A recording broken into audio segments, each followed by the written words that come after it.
Government హాస్పిటల్లో ఉన్నామండి. Cardiology డిపార్ట్మెంట్లో ఉన్నాం. పోస్ట్ క్యాథ్ ల్యాబ్లో ఉన్నాం. ఇక్కడైతే ఒక అద్భుతానికి వాళ్ళ తెరతీసిన డాక్టర్లకి అయితే మాత్రం ముందుగా శుభాకాంక్షలు తెలియజేయాల్సిన అవసరం ఉంది. కార్డియాలజీ ప్రొఫెసర్గా ఉన్న శ్రీకాంత్ గారు, వాళ్ళ అసిస్టెంట్స్ రాజేంద్ర, శివశంకర్ గారు, వీళ్ళందరూ కూడా టీమ్గా ఏర్పడి ఒక అద్భుతమైన ఆపరేషన్ అయితే మాత్రం వాళ్ళ చేసి పేషెంట్ బతికించడం జరిగింది. అమలాపురం నుంచి ఆనందాన్ని వచ్చారు. మీ పేరమ్మా? పుష్పలీల గారు వాళ్ళ వైఫ్.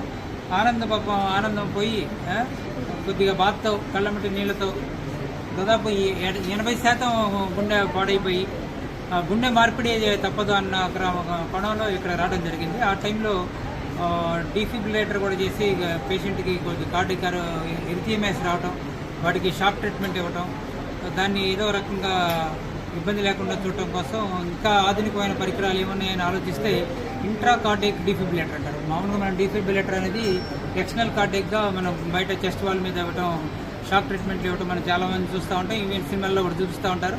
అలాంటిది షాక్ ట్రీట్మెంట్ అనేది ఎక్కడైనా కూడా ఒక కార్డియాలజీ సెటప్ లేదా ఒక ఐసీయూ సెటప్లోనే ఉంటుంది, కానీ ఇంటి దగ్గర ఉండదు.